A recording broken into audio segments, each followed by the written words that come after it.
fights. Johnny's 58, chasing the lights.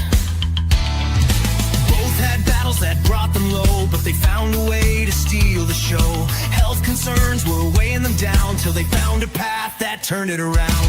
Carnivore diet, they took the lead, finding strength in the promises they keep. Now they're living wild, living free, healing body and mind. Just wait and see. Tune into the truth every single week. Real talk with Brian and Jonny. That's the peak. 8 p.m. on YouTube. Gather near. Uplifting vibes. Let's give a cheer.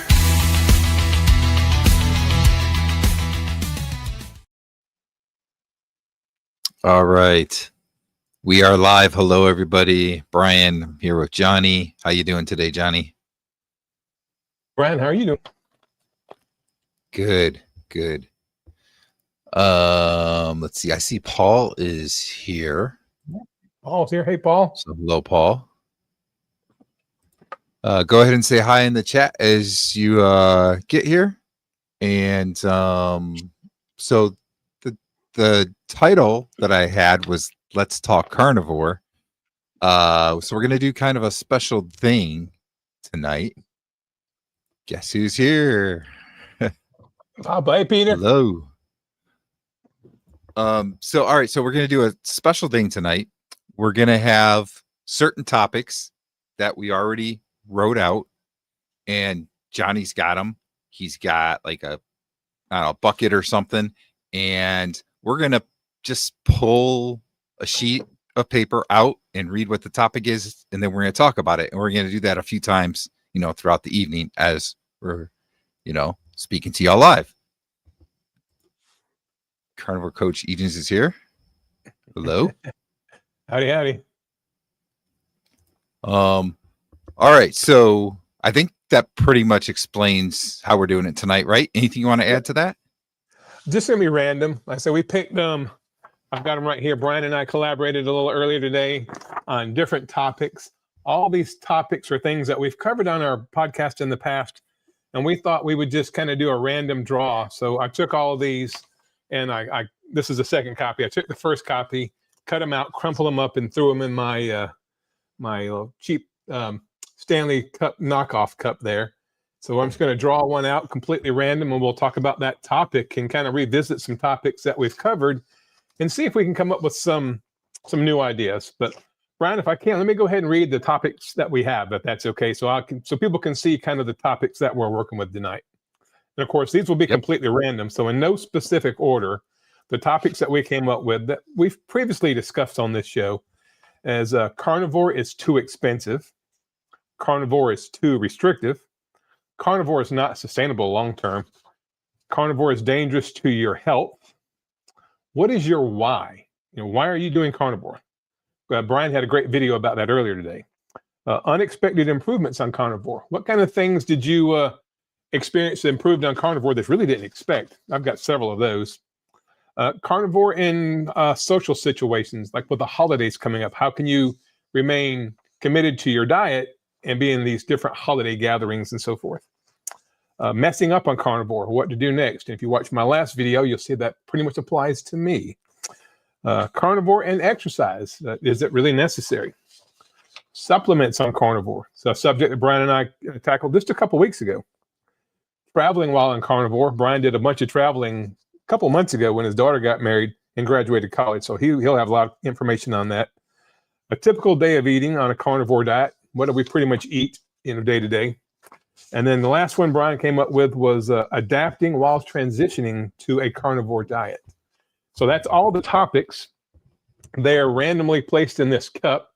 So Brian, if you're ready, I guess we can maybe draw the first one out and get started.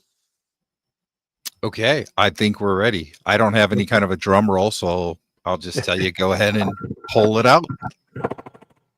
Anyway, there's my little drum roll. So I'm just going to grab these out. I have no idea. I've got it all crumpled up like that, as you guys can see. So I'm just going to pull one out. And you'll be as surprised as Brian and I are because we have no idea the order that these are in. All right. So ironically, the first one is the first topic that I came up with. And we'll revisit this, you guys, and if you can see that. Maybe backwards on the screen, but carnivore is too expensive. So when Brian and I talk to people and you guys talk to people out there about doing carnivore, the first thing that comes up, and I'm not saying this is necessarily a wrong question, but people assume that eating only meat is more expensive than eating the standard American diet. So Brian, why don't you start kind of expand on our thoughts on that carnivore is too expensive? How did we handle that when we talked about it before? Okay.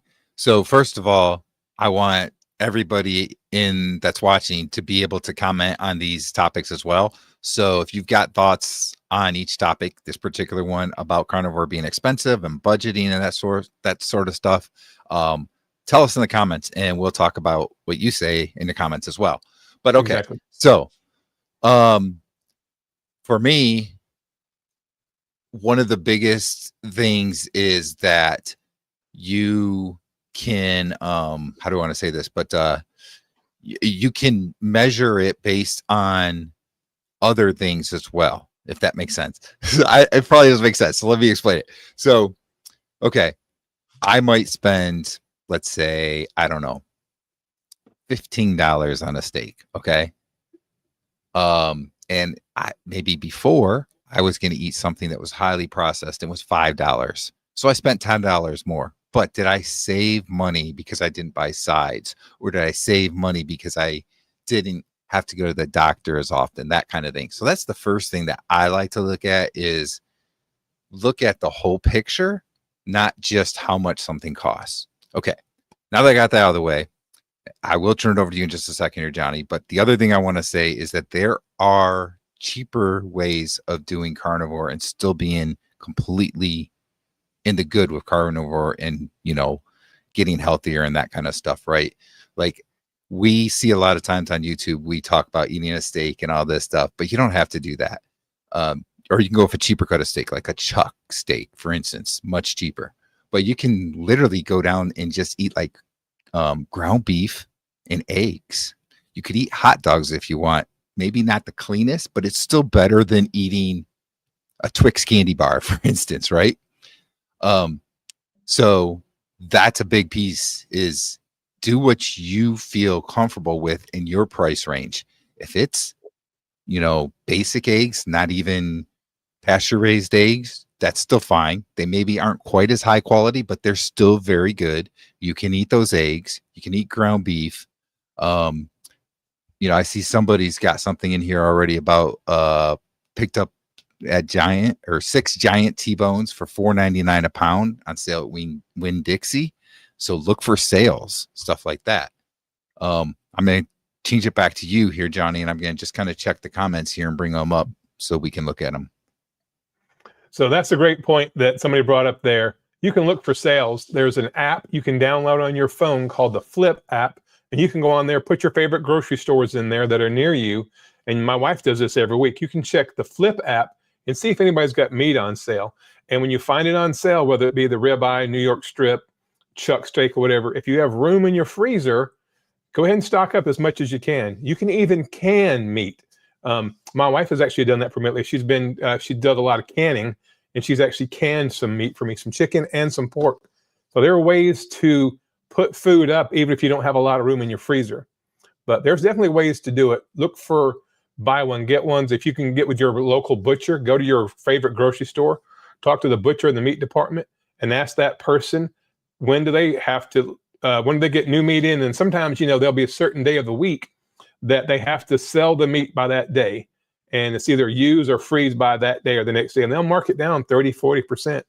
So do that. And like Brian said, even the cheapest hamburger meat and the cheapest eggs far exceeds oatmeal and Pop-Tarts, or, different types of like casseroles that are full of rice and all kinds of other stuff. Anyway, yeah, Peter's saying it there. The Flip app is a must. Yeah, I agree. I have it on my phone. My wife's got it. And it can really help you navigate the carnivore way of life by finding the stuff that's on sale. And don't be afraid to get chicken. You can get chicken thighs and chicken legs, sometimes $1.99 a pound, sometimes cheaper, and it's still carnivore. I don't eat a lot of chicken, but if a budget was the issue, I would eat chicken. I do eat chicken wings with skin on, of course. I like this analogy here too. If you go down the cereal aisle, you buy a box of cereal, right? See how much it would cost for a pound. Yeah. So it'd be more than $6. So let's say ground beef. Let's say you find ground beef for $5.99 a pound, so $6 a pound, right? See how much your cereal would cost for per pound. It's gonna be more than $6. So that's another way to look at it. Now, granted, that's not a good idea to eat a pound worth of cereal either, but that just shows you, if you're looking at the mass, the product, or the price per pound, whatever, it's not as bad as you think. So that's a good point too. I like the chicken option that you said. You can get chicken really, really cheap. It's amazing. Like some of the stuff that they say, maybe isn't as popular, so it's a little bit cheaper, is probably some of the better stuff, like chicken legs with the skin on them. That they're pretty good nutrient wise. Not necessarily the most fat, but with the skin on it, it does add to the fat. So, chicken legs, chicken thighs, chicken wings, like you mentioned, all those things are really good there. Let's see. Peter said, I've literally saved thousands of dollars over the last almost 3 years on finding sales on steaks, ground beef, chicken, pork, butter, egg, shrimp, brisket, etc. on the Flip app. Yeah, that's great. I actually don't use the Flip app. I probably should. But I tend to buy in bulk, which is another good way to do things. Like I go to Costco. I have a membership through Costco, and it's not that expensive for the membership. And you get some pretty good deals. You can buy in bulk.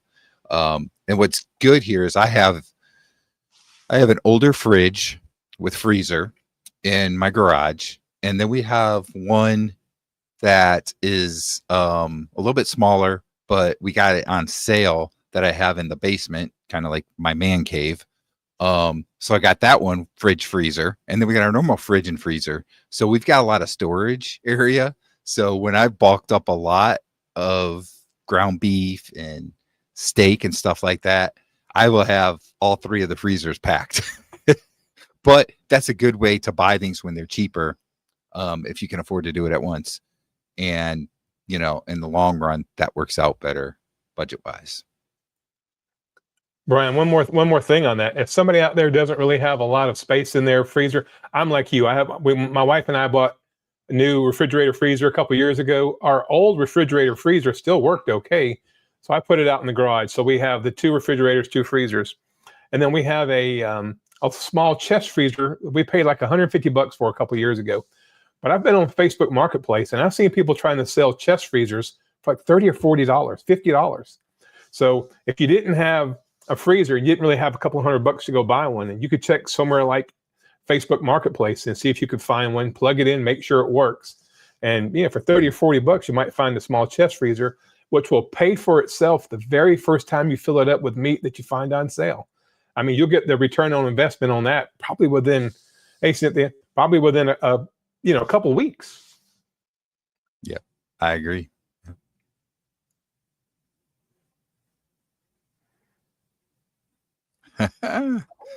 I don't know. I'm not sure. I wonder how many people are actually going to get that, Peter, Paul, and Mary. That's right. But Rick got his freezer from the side of the road. Yeah. Hey, Rick, did you have to if fix it works, it, or did it or work? if you can make it work? Yeah. Yeah, I mean, that's an interesting question.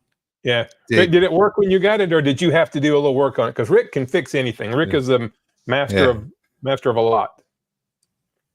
Yep. All right. So do we want to pick another topic? Yeah. Let's go on to topic number 2. I'm just going to reach in here. I don't know what I'm grabbing. Okay, there it is, guys. And as I finish them, I'm putting them off to the side so I don't pull the same one twice. So let's see here if I can undo this without tearing it up. I didn't know how to do this other than balling them up, so I just balled them all up. This is a great one. I'm glad Rick is here, because this one, and people have told you this, Brian, they've told me this, we've seen it online a bunch.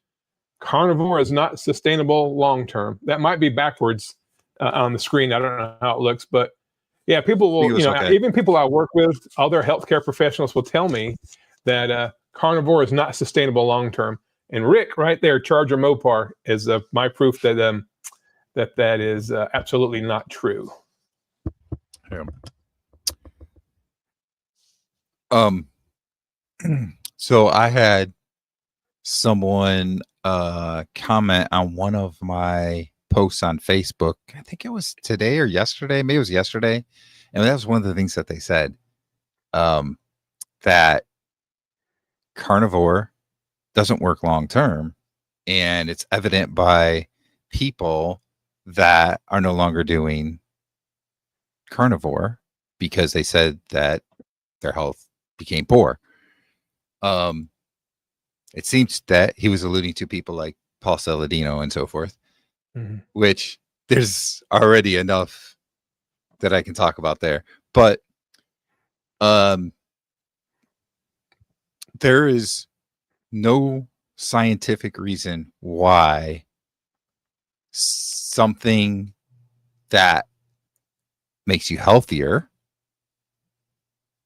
over time, for what you got people going 2-3 years, whatever, that all of a sudden does the opposite effect, right? Now, maybe you could be eating healthier than what you were before, right? And it just isn't quite as healthy as it should be, so that slows down a little bit. But in terms of that make somebody actually now start to be unhealthy, that makes no sense. Right. There's so many different things that could happen. It could be like, look at me. For 48 years, I ate horribly. I ate all the junk food. And this is something that I even said in a comment today. Like, this was on somebody else's page, I think, that I commented. But just because I've been carnivore for 3 years, I was eating badly for 48 years. I can't expect that 3 years of carnivore is going to completely reverse everything I did to my body for 48 years, right? Any kind of damage that could have been done. There could be damage that I just can't escape in tomorrow, a month, a year, 10 years from now. Who knows when it could surface? That's something I have to live with, because I didn't start eating properly and thinking about my health at a younger age. But these people that say that it's not sustainable, most likely there's something going on. And this might be controversial, but one of the biggest things probably is they're addicted to carbs and they're justifying carbs. I'm sure I've done that before, right? I think, Johnny, you've had lapses where you've done the same thing because of addiction to carbs. Recently. So I'll let you kind of take over here, but that's kind of what I'm thinking. Like, most likely there's something that they weren't doing right or whatever, like that. Well, Brian, I'll say this. I think a lot of people that come on your Facebook group or your videos or mine or anybody else's that come into the chat on different things and they say carnivore is not sustainable or carnivore is dangerous or whatever, I bet a lot of those people have never done it. I'm amazed at the amount of people that come at me and tell me all about carnivore, this, that, and the other. And I say, well, how long have you been carnivore? Oh, I've never done it. But they're all of a sudden experts on something they've never even done. Another example, if I can move over just a little bit, I drive an EV, an electric vehicle. I bought it. It's a Chevy Equinox EV. And I was curious. I have solar at my house, and because I love solar stuff. And so I bought an EV so I could kind of get free gas, if you will, free electricity. And when I put on Facebook that I bought this EV, I had a girl that I went to high school with just up one side and down the other. She just berated me and told me all the problems and everything that was going to happen. And I'd had the car for several months. And I asked her what kind of EV did she have? And she said, oh, I've never had one. So it kind of reminds me of carnivore. People that have never done it. They don't know a family member that's ever done it. They just see a headline on or a thumbnail on YouTube or Facebook or whatever, and they want to comment on it. And they have no expertise on the subject at all. They don't know anybody that's ever done it. Now, as far as a point you made earlier, Brian, which I was going to say, so I'm glad you said it first. there's no case in recorded history that I'm aware of where something can be very good for you, very good for you, very good for you, very good for you, and then boom, now it's bad for you. If it heals all the things that are wrong, it means that your body is getting the nutrients that it needs and it's not getting the toxins that it doesn't need. How on earth could that possibly go from being extremely healthy and restorative and healing to all of a sudden being detrimental to your health? From a scientific standpoint, that makes no sense whatsoever. So when people come at that and say, oh, you'll be healthy for a while, but in 5 years you'll be sick, or in 2 years, I'll say, well, do you know my friend Rick, Charger Mopar? He's been doing this for 42 years, and he's the healthiest 57-year-old I know of. So people like Rick and what's the lady from up in Canada, the rancher, Maggie, whatever, she's Maggie. 83 or whatever. Yep. And then Dr. Lisa Wiedemann, 15, 16 years now. She hasn't had a carb in 16 years, and she's my age, and she can do cartwheels on the beach in a bikini and looks amazing. She's healthy as they can be. She's an eye surgeon. You look at Dr. Barry, and my guy, Dr. Baker, Sean Baker. I mean, he's doing sprints, he's working out, he's doing everything. And he and I are, I think, about 2 months apart in age. And he's been, I know, at least 10 years carnivore. So that whole, it's not sustainable long-term, holds no water whatsoever. There's no documented proof that anybody saying that has any clue of what they're talking about. Couple more somewhat long-term carnivores. Kelly Hogan, I think, is like 15 or 16 years, something like that. Exactly. 17, somewhere in there. Dr. Kiltz, I think, is like 12 years. So there's a couple more examples. And you know what else is, there's a lot of people out there that do say that carnivore didn't work for them. But here's the problem. You have to find what works for you within carnivore. And a lot of people will watch YouTube videos and they say, okay, I'm going to try that. And it didn't work for them. So they watch somebody else. Okay, I'm going to try that. And it didn't work for them. And they're like, okay, I give up. It doesn't work for me. Everybody is different. And just because a certain person eats this or does it this way doesn't mean that that's going to work for you. And the other question of this is actually something I'm working on a video offline for, is what is your actual maybe goal, or what is it that you're trying to accomplish? Because you might be saying, okay, it didn't work for me because I weigh 300 pounds and I want to weigh 260, but you didn't necessarily follow the way that a lot of people do that lose weight. There's some people that will lose weight just because they're so heavy and they're eating healthier now that they're going to lose weight. And then they get to a point where they don't lose as much weight. And then it's kind of like, okay, are you looking just for health benefits? Keep doing what you're doing. Or do you really want to keep losing weight? If you want to keep losing weight, maybe you need to add some intermittent fasting, a couple day fast, something like that. Some days where you eat a little bit more protein, some days where you eat a little more fat, that kind of thing. So you got to do some change up things to keep losing weight, right? So maybe that's part of it, is they're not really doing the things they need to do within that way of eating to lose weight. Because I can tell you, like, carnivore, for me, I lost weight right away, but I was so big and unhealthy, right?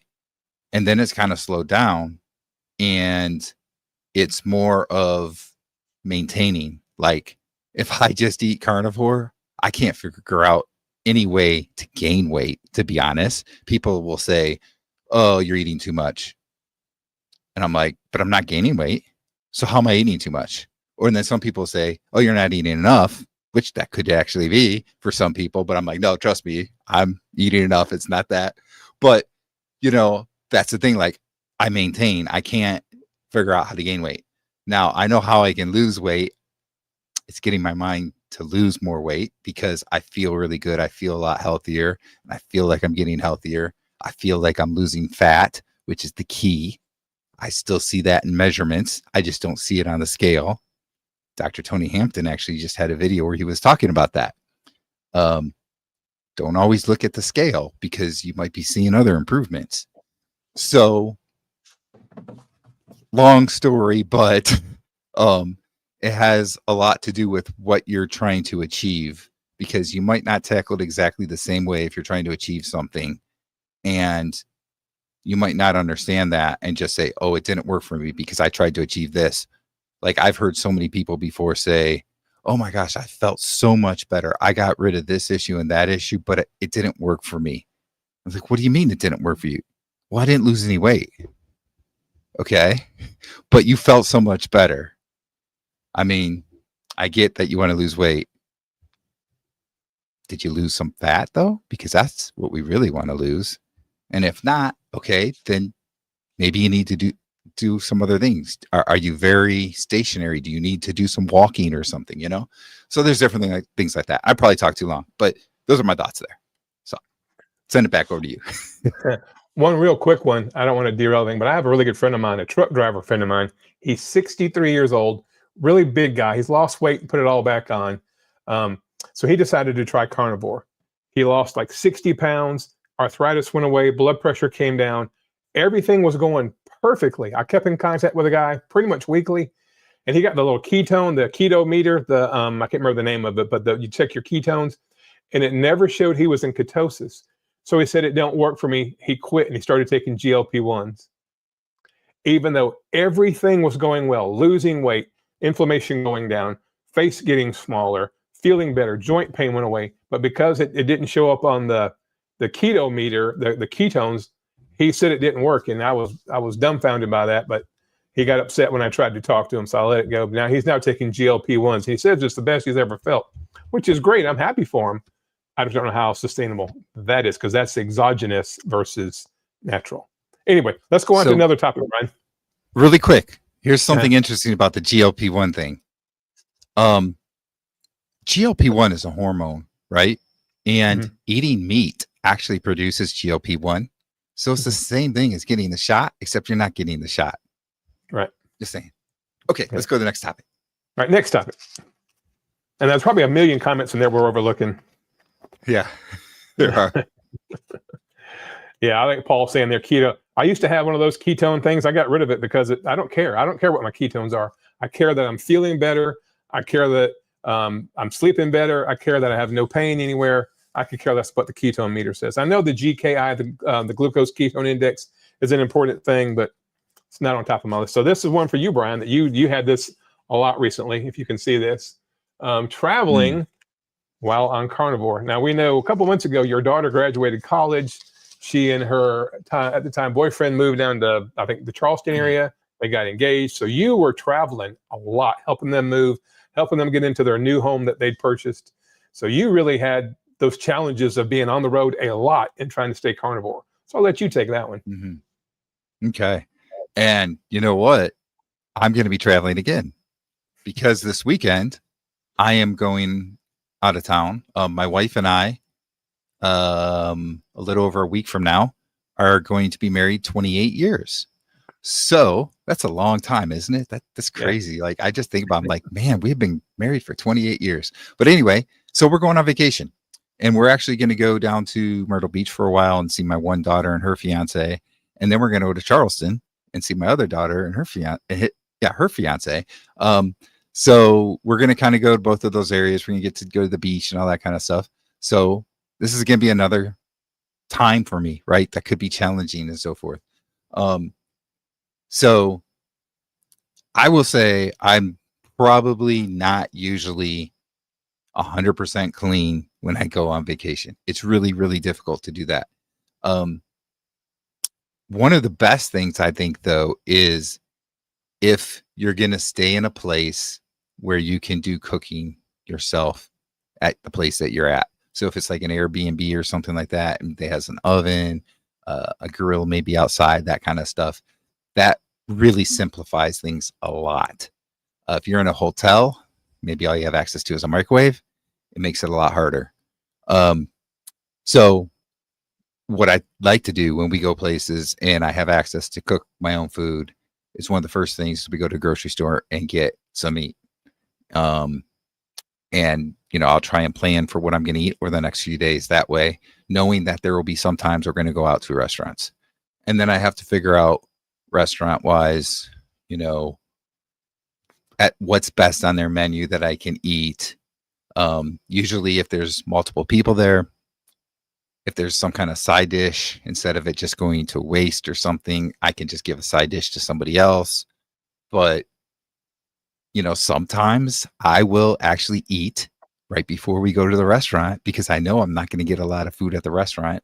I might get like a steak or something, but it might not be a big steak because I don't want to pay $100 for a lot of steak at a restaurant, right? It's going back to that budget thing. So those are the kinds of things that I'll do. Let me pass it over to you and see what you got for traveling. Well, fortunately, I don't do much traveling now, but so if I were going to do like a day trip or something, I would probably try to plan on getting up early and eating a big breakfast, try to carry me through as much of the day as I could. Or, I'm more into fast food, so I might go out by Wendy's and just get some burger patties. Typically, I'll order like the Baconator, a double or triple Baconator, plain, no bun. And they put it in a little plastic container with a lid and they give me a fork. So I would do that. But if I were going to go out to a nicer restaurant, if I were out, let's say down in Georgia with my brother and sister-in-law, and my brother and sister and brother-in-law, and my dad and my stepmom, we always got to a nice restaurant.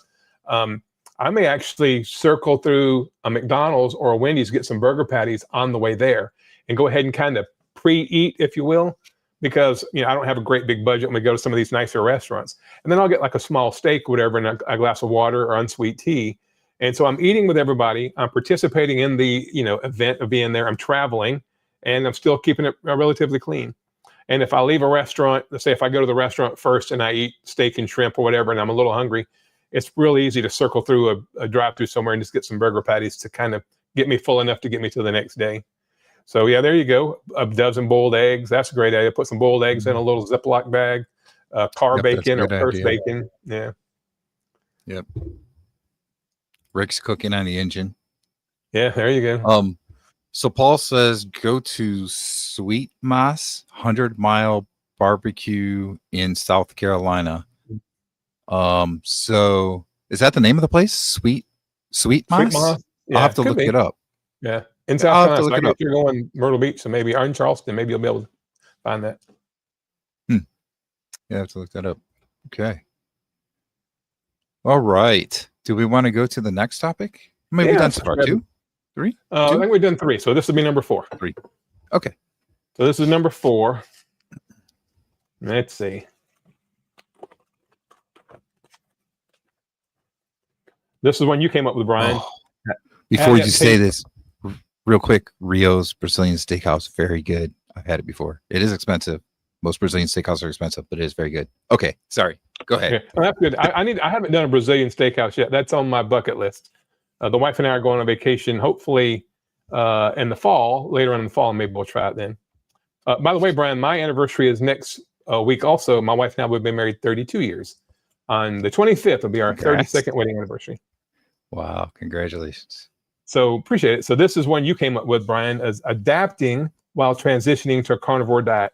So for those that are getting started on carnivore and they don't know what to expect, they've heard all these horror stories and they don't know what to expect health-wise or how they're going to feel while they're adapting to carnivore. Brian, kick it off there. What do you think about adapting while transitioning to carnivore? Okay. Hello, Jesse's here. Hey, so Jesse, that's my coworker, Jesse. He's 22 years old and he went carnivore. He went carnivore about 3 or 4 months ago. We play golf together now. Young guy, 22 years old. Hey, Jesse, great to see you, my friend. He's lost like 30 or 40 pounds. He's 22 years old. He's all in. He is all in on carnivore. He eats a few veggies every now and then, which is okay. But he looks amazing. He feels amazing. And the first thing he noticed when he went carnivore, Jesse, I hope you don't mind me sharing this. He said, my armpits don't stink. He said, I don't even have to wear deodorant anymore. So that was the first thing he noticed because he's a young, healthy guy. And even at 22, he's seeing, really good health benefits from this way of eating. Jesse, I love you, man. I can't wait to see you again. All right. That is great. Yeah. Nice job, Jesse. Okay. So back to the topic here. We're talking about transitioning, right? So the exact question again was how to adapt to transitioning. Yeah. Adapting while you're transitioning over to carnivore. Yeah. Okay. So first thing I want to say here is the reason why I kind of worded it the way I did with transitioning is because I don't think that you should just jump into carnivore if you are eating a very high carb diet. you should ease into it over 4 to 6 weeks. And that's going to allow your gut and your body to adjust to the higher fat intake and so forth. Getting rid of carb intake, you're slowly lowering that carbohydrate intake and whatnot. But so biggest things to adjust is looking, I think, at the quality. So you want to, as you adjust and you're lowering that carb level, you want it to be more of like whole food type of carbs that you're eating, right? So get away from Snickers, Reese's, that kind of stuff, right? Why do I say that? Because somebody can say, well, carbohydrate, no matter what it is going to break down into glucose in your body. Well, the reason why I say that is because certain foods tend to be more addicting. They actually make some of those foods more addicting on purpose to get you to buy them. And if you're eating whole food, vegetables, whatever, maybe some fruit, they're not going to have quite as addicting properties to them. So it's going to be easier to make that transition. Paul, you're right.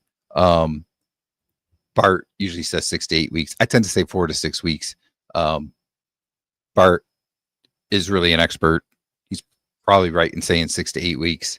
He's probably also erring more on the side of caution because he's seen what can happen when you just jump in. And I mean, Bart has told me before, like, literally there are people that think that they're great, and 6 months later, their gut starts wreaking havoc. So that's why it's important to transition. Very important. Also, you tend to not have as much of a problem with the keto flu, as they call it, where, you know, you get the aches and, you know, you just diarrhea, that kind of stuff, right? So anyway, so that's what I feel is important, is to do that type of thing, the quality as you're transitioning, because it's going to help you to not be as addictive, if that makes sense, right? Like, it's going to be a lot harder to make that transition if you're weaning down on carbs, but what you're still eating are Snicker bars and stuff like that, right? So what do you got with this one, Johnny? Well, everybody's different, and I am the guy that jumps into the deep end of the pool right off the bat. I don't put my toe in the water. I just dive in and pray the water's deep. So when I went carnivore, I went from the standard American diet on Sunday to carnivore 100% on Monday. And I paid the price. I had some of the keto flu stuff, mostly diarrhea. I did notice a lot of improvements in my health pretty quickly. But then I went through some pretty bad oxalate dumping, and I had lower back pain, Brian, for about like 4 or 5 days. That was unbelievably painful. And it went away about as fast as it came. It almost drove me to stopping carnivore. So maybe I should have took your advice or Professor Bart K's advice and gone into it, because I did have that. But once I got over those hurdles, it was amazing. Being such an addict, a sugar addict, and a processed food, ultra processed food addict, as I am still, we'll talk about that in a minute. I don't know that 4 to 6 weeks would have turned into 4 to 6 months. I never would have got there. I just needed to abstain, and I took my lumps. And hey, Amy, I took my lumps, and I got through the diarrhea and the upset stomach and the oxalate dumping. It was rough, but I got through it. But I don't know, for me personally, if I would have tried this, go with that over that long period of time, if I ever would have got there. So maybe I'm the extreme on the other side, but probably somewhere in the middle. Electrolytes, I didn't really understand, which is crazy because I'm a paramedic, but I really, really did not focus enough on electrolytes. And I think I felt really bad a lot because, I lost so much weight so quickly. I was peeing like crazy. So I was losing sodium, potassium, and magnesium and other minerals. I was using table salts instead of a high quality mineral salt, and I wasn't supplementing my electrolytes. So I think I would have had not quite as bad a time as I did transitioning had I followed a little better regimen and not just been so blindly going for it. So I should have done a little more research, but that's my take on that. I like this comment here. I think keto is a great way to get into it. That's actually how I did it. I started with keto, and I wasn't even sure at the time that I was going to go to carnivore, but I slowly kind of got to the point of thinking like, yeah, carnivore is what I want to do.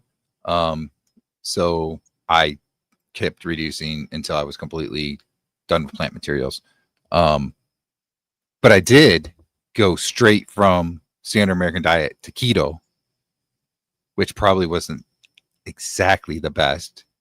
Still lower it a little bit, not because, a lot of carbs in the standard American diet. And then keto really doesn't have that many carbs. So I went pretty big of jump. And I did have a little bit of diarrhea problems first. But anyway, okay.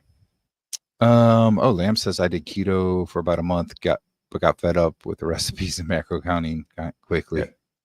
Yeah. I just actually didn't see a lot of benefit myself. And maybe it was the things I was eating. I don't know. But that I was still eating, I should say. But I still had issues, with pain and so forth. And it wasn't until I went to carnivore that seemed to ease for me. So. All right. Ready for the next topic, Brian? I think we are. All right. Reach in here and grab one. This is kind of fun, not knowing what the topic's going to be and then having to come up with something off the top of our heads. Yeah. So this is a good one. I don't know if you guys can see it. Brian, is that turned around backwards? Is that backwards in the camera? No, it's fine. It looks fine. Yeah, okay. So a typical day of eating on a carnivore diet. And this will be an interesting topic. I'll start on this one, Brian, if you don't mind. Because for me, it's been through an evolution, if you will. When I first started, I was eating chicken and pork and really trying to put that variety. We've been told our whole life, you need variety. And so I would eat, I'd go to Costco and get me one of those rotisserie chickens, or I would have like Boston butt. I'd have steak, I'd have hamburger, a lot of eggs, bacon, sausage. I was really trying to get a lot of variety in there because I thought that was going to be good. And I guess it worked fine. I had all my improvements while I was doing that. But I'm to the point now where for probably, maybe 2 months now, I've eaten nothing but beef, bacon, and eggs. Beef, butter, bacon, eggs, BB&E. And I didn't set out to do that. That was not like a challenge I gave myself. That's just kind of where I've landed. Sam's has the grass-fed, grass-finished ground beef for between $5.99 and $6.99 a pound. You got to buy 3 pounds in it. Hey, Karen. And so for $6.99 a pound, and that's because sometimes I find it on sale for $5.89, depending on what Sam's is doing that week. And I just buy that, and I either make hamburger patties or I make like ground beef, and I put sour cream and bacon and stuff like that in it. But I eat bacon and eggs every morning. And usually I eat 2 meals now. I've kind of settled on 2 meals, bacon and eggs for breakfast with 1 cup of coffee with some butter in it.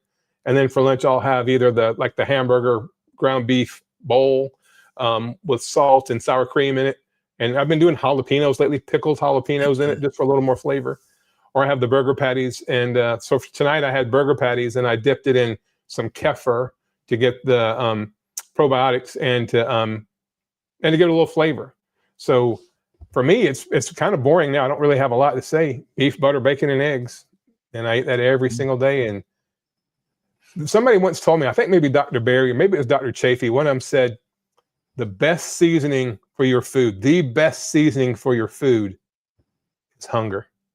If you're hungry, if you're really hungry, whatever you eat is going to taste good. So if you think, I don't want hamburger, or I don't want steak, I don't want chicken, you're really probably not hungry. You're probably more bored, because when I eat, I'm legitimately hungry. And even though I've eaten beef for going on 3 months in a row now, I still really enjoy it. So for me, a typical day of eating is not very varied anymore. It used to be. I used to try to get all the different stuff in, try the different recipes, but now it's just bacon and eggs for breakfast, beef for lunch, and I'm done. That's an excellent point that you just made. I'm glad you made that, because sometimes people will be like, well, how do I know if I'm hungry? I think I am hungry. But I don't necessarily know. And that's just it. Like, if it doesn't really sound good, like saying like I'm going to eat hamburger or something like that, a burger patty or whatever, or if it just doesn't taste good, then you're probably not actually hungry. It's just your brain signals trying to tell you you're hungry when you really aren't. Excuse me. So for me, typical day kind of depends on 1 or 2 meals a day. Just because I try and go with when I really am truly hungry. And hold on 1 second here. Sorry. So, sometimes I get away with just eating 1 meal and I'm fine.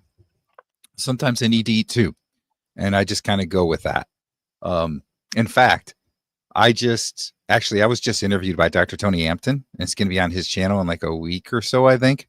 So be on the lookout for that. But we were just talking about this subject, and that was like kind of what I explained about how I eat and so forth. But I will say this. Most of the time I do eat beef, and I tend to feel my best when I eat beef. I do like to eat chicken, and I'll eat pork. I smoked I made some pulled pork that I smoked pork butt over the weekend. And I had some of that. So I've had that, but I truly feel my best when I eat beef. So the other piece of this is it really depends on what I have stocked in my fridge, my freezer. If I have steak stocked in my freezer, I'm going to have a steak every day. That's what my body wants to do. That's what my brain wants me to do. So I do that, right? If I don't have any steak left and I haven't gone to store, I'll probably have ground beef and eggs or something like that. And I'll do the same thing that Johnny does, where I might have some kefir or some yogurt, some good clean yogurt or cottage cheese, just for the gut stuff. So I'll do those types of things with a meal, but that's pretty much it. Like most of the time it's going to be beef. So I'm going to say typically it's beef. Yes, there are times I'll have chicken or pork, but it's typically beef. And it may be 1 or 2 times a day. Karen says she has a hard time breaking away from the 3 meals a day. Yeah, That's okay.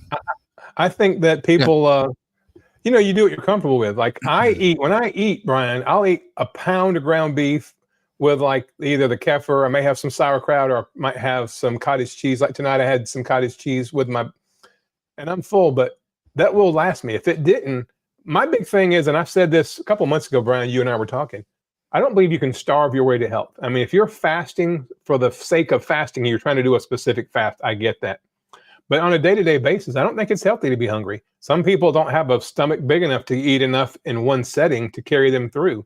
So, I was doing 1 meal a day forever, and now I've settled on 2 meals a day, but I haven't gained any weight. I still feel amazing. I'm still working out like crazy. So I think counting 1 meal a day, 2 meals a day, maybe if you're trying to lose a specific amount of weight might be more important. But I think don't be hungry, because when I get really hungry, that's when the temptations get the better of me. So if I were, hungry 3 times a day, I'm going to eat carnivore 3 times a day and not apologize for it. Yeah, that's a good point. Like if you're sitting there in the evening and you want like a bag of chips or something, just eat another carnivore meal and it's going to take care of that instead of eating the bad thing.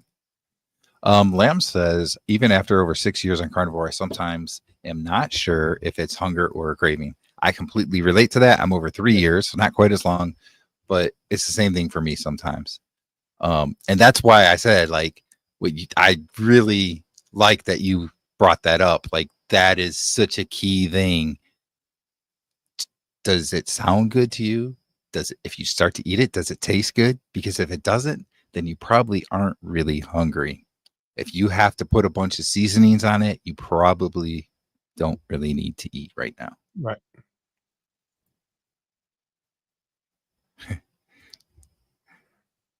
Yep. So Rick, let's see. You started carnivore, he said when he was 15? Yeah, 15, right? Has he ever ate a bag of chips? Did he eat a bag of chips before he turned 15? That's what I want to know. Let us know, Rick, if you've ever had a bag of chips before. Oh, by the way, Karen just dropped in. She's the one that said that about eating 3 times a day. But yeah. Hello, Karen. Hey, Karen, welcome. All right, Brian, I pulled another Yeah. one out. Are you ready? Okay. Yes. Let's go. All right, here's my next one here. Oh my gosh. If I start sweating, you guys will understand. If you watch my last video, this is going to make all the sense in the world. Because this past Sunday, in the interest of full transparency, Sunday night, I was getting off work, and one of our coworkers had come in and put a bunch of Oreo cookies, the little bags of the tiny little Oreos. They're like the size of a dime, but there's like 6 or 8 in a little bag, and the little Chips Ahoy chocolate chip cookies and Pringles potato chips and all these sodas. And she put it all on the table at our break room at work and said, "Help yourself, guys. We're trying to get the thing where we're celebrating everybody's birthday." Well, people have had birthdays all of last month and we didn't get to them. So she just brought all these snacks in, left them on the table and said, "Happy birthday to everybody from this month." And there was cake and cookies and all kinds of stuff. And I was going to stop and get something to eat on the way home. Wendy's probably. I was the only person in there. And those Oreo cookies were calling my name. They were saying, "Johnny, Johnny." And I started to walk out and I said, "Well, maybe just one bag, maybe just one bag." And so I need something to drink. And there was some ginger ale, the little 12-ounce ginger ales. And I ate 2 bags of the Oreo cookies and 2 of the ginger ale. They weren't diet ginger ale. They were 33 grams of sugar ginger ales. And I thought, I enjoyed the heck out of it for that 3.5 minutes it took me to choke that down. And I immediately hated myself. I said, "What in the world? Come on, man, you're better than this." And so I made a video about it. My video Monday, I talked about that. And I had a lot of great comments on my video saying, "Forgive yourself." The advice I give to everybody else is move on. It's in the past. You can't fix it. You can't undo it. You did it. But so what I did is the next day, I got up, I skipped breakfast, and I went and I worked out. I ran sprints uphill. If you watch my video, you'll see that. I'm here to tell you, Brian, those uphill sprints are killer. They're killer. Running uphill is much harder than running on flat ground. And I've been 100% perfect from then to now. So just got to forgive yourself, move on, and work really hard not to do that again. Because I think over time, everybody, maybe not Rick, and maybe a few others that are absolutely perfect, and God bless them, but every now and then, man, you're going to screw up. That temptation is going to hit you in the face. If you're an addict, if you're an alcoholic and somebody leaves a beer on the counter and you're the only one in the room, God bless you if you can walk past that and not pick it up and drink it. I am a sugarholic. We know that sugar is like 10 times more addictive than heroin, or 3 times more addictive than heroin. And this stuff was just laid right out in front of me, free of charge. Here it is. And I gave in to temptation. But I got to not beat myself up over it, move on, look forward, don't look back, and just make sure I don't do it again and just continue to work hard. For what it's worth, I didn't gain any weight. I weighed the exact same thing the next day. I weighed a pound less today, but it still probably knocked me out of ketosis, and it didn't do my body any good. But it's going to happen. People are going to mess up, Brian. Don't you agree? People are going to have slip ups. Mm-hmm. So first thing I want to say is those hill sprints are no joke. When we go back to the Stone Ages, when I played sports in high school, that was one of the things we did, was run sprints uphill because of how challenging it is. We didn't have all the technology and equipment that they have today, so we had to run up, sprint up a hill. But okay, so here's my thing. Just because you messed up does not mean you're stupid. It does not mean you're a failure. It means you're human. We all make mistakes, and we all do things we shouldn't, like eat bad foods. Johnny gave his testimony here. You know who else? I keep bringing him up today. I don't know why, but Dr. Tony Hampton just had a video, I think like 2 or 3 days ago, where he said, "You know what? I didn't eat as much as I should have. I kind of skipped the lunch or whatever at work. I got home. I saw some stuff in the pantry. Next thing I know, I was eating popcorn and something else," he said. I can't remember what the other thing was. And his wife walked by and he hid it from her because he knew how wrong it was. Here's Dr. Tony Hampton, who's a doctor and knows better and makes mistakes, because he is a doctor, but he's also human, just like all of us. It's okay that you make those mistakes. What matters is how you respond. how Johnny just recently responded. How Dr. Tony Hampton responded in his video. He says, he talked to his wife about it and said, I'm sorry I hid this from you because I didn't want you to see. And he's like, I'm not going to do that again. I'm not going to eat that again, that type of thing. But, how you respond to it, that's what matters. Realistically, when you start to fall off the wagon, one of two things can happen. Number one, you just keep going and sell yourself, well, I messed up. Or number two, you recognize that it's okay. I'm human. And I'm going back to it from right this moment, right now. I'm going back to what I was doing and I'm getting back on track. Those are one of the two things you can do.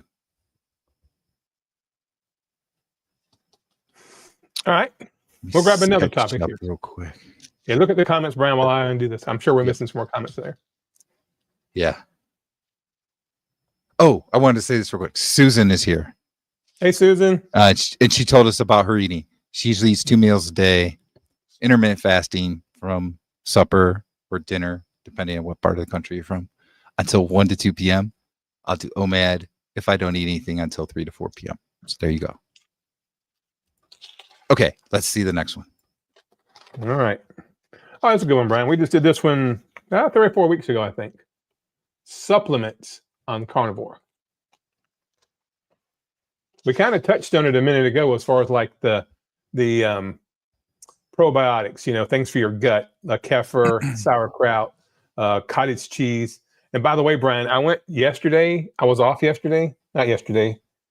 A day before yesterday. I went to 3 different grocery stores and Walmart. Everywhere I went is completely sold out of every variety of good culture. I talked to the manager, the dairy manager or whatever at the food line. He said they can't keep it. It's just as fast as it comes in, it goes. So the 2%, the skim, the 4%, and they actually have the space for the double cream, the whole milk double cream, 100% sold out. So it's flying off the shelf. So people are catching on to what we're saying, Brian, about these microbiome, the cultures for your gut. But that's just one example of supplements. Brian, let's talk about some more supplements. Yeah. So really quick about the cottage cheese. It's everywhere. It's like that. I found at my local Walmart that they get their shipments in on Friday. And if I go there Friday evening or Saturday morning, they have it in stock. By the end of the weekend, it's out until the next Friday. That is that serious. So I'll go there and I'll buy like 4 or 5 of them to last for like a week or so just to have them. But like when I eat like yogurt, cottage cheese and that, it's like just a little bit, like it's a condiment. So it's just a little bit to get. A little bit will give you literally like billions of live and active cultures into your body. Yep. And it's not like some people look at the thing in the good culture cottage cheese. It'll say there's 3 grams of carbs per serving, but I'm eating like maybe a quarter of a serving. So it's less than 1 gram, which is similar to the amount of carbs that's in eggs, by the way. So that's kind of how I do that. But anyway, okay. So in terms of nutritional supplements, the only thing I can really, really think of is vitamin D. If I'm not getting out a lot in the sun, like in the winter time, or if it rains several days in a row, I'll take some vitamin D supplementation. But the best thing is really just to get out in the sun, and I'll do that as much as I can. And I do take a little bit of fish oil because I probably don't eat enough salmon, seafood, stuff like that I should. Other than that, there's no nutritional supplements that I take. Now, I will say, and I talk about this sometimes, but I try not to talk about a lot because sometimes people get annoyed.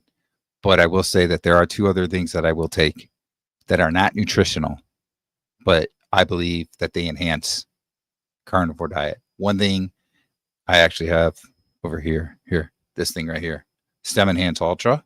So what it does, there goes my video again. What it does is it helps to release your stem cells that are in your body into your bone marrow to go throughout your body and do the things that it does to repair and replace cells in your body. And the other thing is this plasma flow, which the plasma flow actually helps blood circulation within your body and helps things like your stem cells and other nutrients and stuff like that to move throughout your body. So I will say that I do take those things, and I will really quickly, I'm going to put this on here just because I got to do it. But this is a way that you can actually get those products. So you can check it out. I'll leave that on there for a minute or two here while we're talking about this. But outside of that, that's about it for supplementation. Sometimes people ask me about electrolytes. If I'm really, really sweating outside, working really hard, or I do a workout that I sweat a lot, I might take a little bit. Otherwise, I don't really do anything there.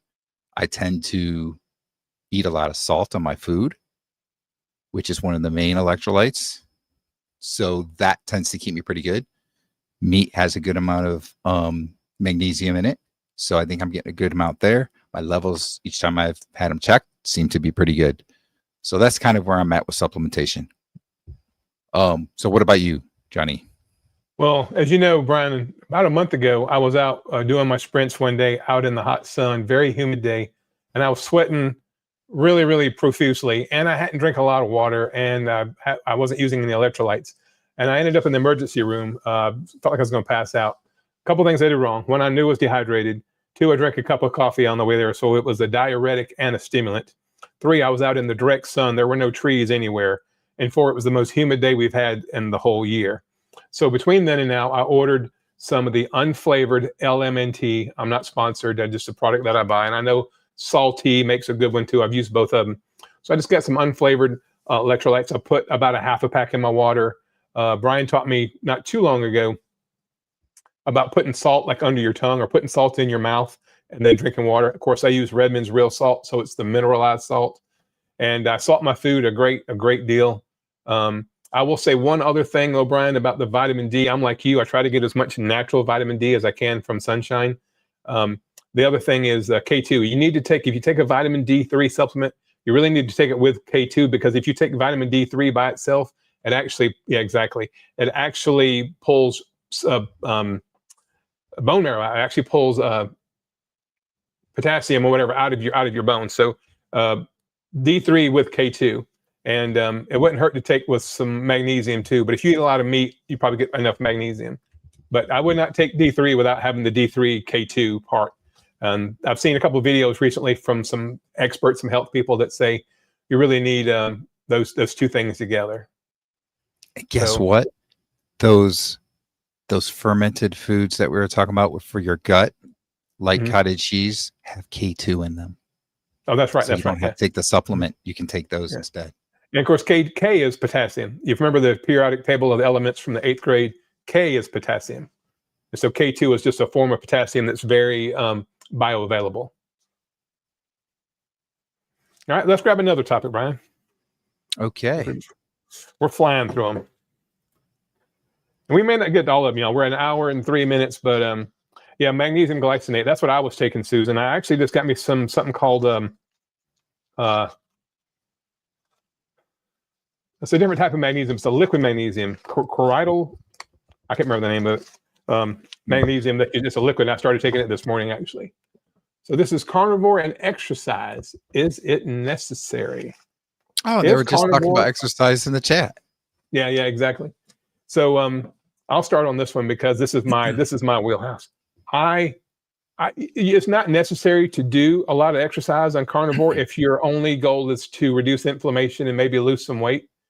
But I think for me, my energy levels went up so much once I got fat adapted, because remember, fat has 9 calories per gram. Carbs and protein only have 4 calories per gram. So if you have a high fat diet, you have more calories, and calories are just a measure of energy. All they are is how much energy is in something. So once I got completely fat adapted, I couldn't sit still and I couldn't sleep. So I started working out. I started running. I was doing 5Ks about a year and a half, maybe 2 years ago. I was doing 5Ks. And then I ran across Dr. Sean O'Mara, and he talks about sprinting, how it can help reduce visceral fat in the body. So I thought I would try it. And now I've fallen in love with sprinting. I'm doing a lot of squats. I'm lifting very heavy weight. Keep in mind, guys, I'm 58 and a half years old. I'll be 60 in a year and a half. And I'm working out harder now than I've ever worked out. And It came in real handy at my job the other day. Let me tell you this, Brian. Saturday, I guess it was Sunday, where I had to take a patient home from the hospital. The guy weighed almost 300 pounds. He was 71 years old, type 2 diabetic. He'd had a stroke, and he had a bunch of steps at his house, and we had to get him up the stairs into his house. Well, the stretcher that we use has a hydraulic system, lift system built into it, and the stretcher weighs 165 pounds by itself. So there was no way to really use a stretcher to get the guy in the house. So we have a special chair called a stair chair. And so my partner I was working with that day, super nice guy, but he's really, really small frame guy. He's a marathon runner. He's a college student. He's a senior in college, but he likes to run distance. So his arms are like this big around because he runs marathons. He's a pre-med student. He's studying to be a doctor, but he wasn't a lot of help to lift. So I had to grab this guy. The stair chair weighs about 40 pounds. The guy weighed right at 300. So it's like 340 pounds. And I had to walk backwards up a set of stairs to get him into his house. We would have struggled with that a lot 3 or 4 months ago. But now that I'm doing so much lower body stuff, so much leg work and core work, I was actually able to grab this guy, lifted him up, and I walked up 4 steps. And these were some pretty high steps. They were like somebody hadn't built these steps. They weren't made. And I got him in the house with no problems. And I didn't lean left or right. And it felt really good to know I had the confidence to help this guy who was 50 pounds heavier than me. And I carried him up four steps backwards. I don't think I could have done that outside of all the exercise that I'm doing. And the only reason I'm doing exercise is because with carnivore, I feel like exercising. And it's one of those things, and I know I'm getting long-winded, but it's one of those things, the more exercise I do, the more I want to do. It's that Newton's law of motion. You know, things in motion tend to stay in motion. So is exercise necessary? I don't think it is, but man, it sure is beneficial. All right, Brian, I'll shut up now. Okay. I want to go back to something because I want to make sure that we're giving out correct information. And Lambs is right here. Vitamin K actually is not potassium. Vitamin K is a vitamin. Potassium is a mineral. But your body has trouble absorbing vitamin K if you don't have enough potassium in your body. Yeah, so I knew it was something like that. Little clarification there. Yeah, my bad. I'm okay. sorry. So I like this too. Exercise once you're able to. And here's the thing, like, do you really need to exercise? That question is going to depend on your activity level. So I'll take myself. I sit at a computer all day for work. Then I'm probably in the evening going to be sit there working on a YouTube video, sitting again, and so forth. I'm not very active. So I need to find time to exercise, right? Because here's the thing, you don't use your muscles, you lose them, right? Especially as you're getting older. Might not notice as much when you're younger, but as you get older, you're not using your muscles, you lose them. Doesn't necessarily mean you have to specifically do certain things like Johnny does and like I try to do, but I've been horrible with lately. But, you know, if you're an active person, let's take Rick. He's very active. He's riding his bike every day. He's doing all kinds of stuff, right? He's very active. He's had videos out there before about doing trimming bushes at somebody's house, and you know he does work with AC and electrical and all that stuff, and he's active. So maybe that's all you need to do. It kind of depends on your activity level. Now, I will say that as you age, building or maintaining muscle is very important. So maybe if you're not very active, you should do some kind of weightlifting, some walking. Maybe if you want to get into sprinting, that's a good thing, that kind of stuff. You know, a lot of times you see people that are older and they're tend to get frail. Their bones aren't as good. Their muscle tone is down and so forth. And all they do is sit all day long. And that's just feeding into that even more. So you got to be active somehow. Even if you're saying like me, maybe what I need to start doing is every hour, get up and walk around for a little bit at work, right? Maybe that's what I need to do. I want to work out more than I actually do. I just don't do a good job of it. I'll just say a lot of times I just come up with an excuse that I'm busy with this or that, and I don't do it. So that's my own fault. That's my problem. but working out to an extent is good. I'm not saying you should try and be a bodybuilder because that's not necessarily healthy either. You want to build muscle, but you don't necessarily have to look like Arnold Schwarzenegger from the 80s, right? So that's my take with the working out. Let's see. Yeah, so Rick is saying that he works physically every day. Yep. And that works for people. If you think about it, like probably 50, 100 years ago, like everybody was active like that, right? So you didn't have to make time to work out necessarily like they did back then. Susan says, I don't exercise, but I try to move and walk around as much as I can during the day. That's a great thing. But I lost 190 pounds without exercising. I used to be in a wheelchair most of the time, 5 to 7 years ago. Yep. And I've heard that story from you before, Susan. That is great. You've accomplished so much. That is great. Now, I have kind of been the same way, and I know other people that have done the same thing. They lost a lot of weight without doing really any exercise at all. The interesting thing is, at some point, you might stop losing weight if you're not very active. And to an extent, you might not gain weight if you're eating the wrong foods because you're exercising. So exercise has a good thing there. Now, it doesn't mean that your body inside is not getting unhealthy, because if you're eating the wrong foods, you could be doing damage inside your body, but you could still lose weight. And that's the other thing I think is we got to retrain ourselves. And I say it all the time too. And I have to retrain myself to stop talking about losing weight. And what is it I really want to get rid of?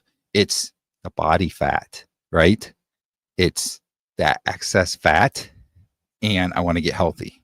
It's not necessarily weight, because you know what?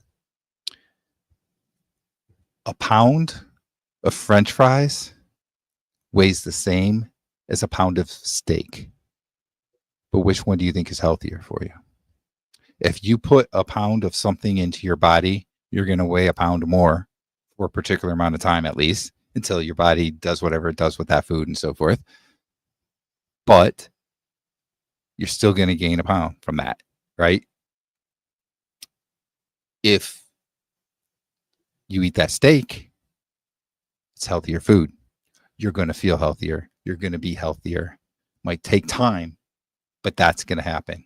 That's what it's about. It's really about health, and it's about losing that body fat. Now, how do I tie this all back in? Guess what really helps your health and body fat? Working out.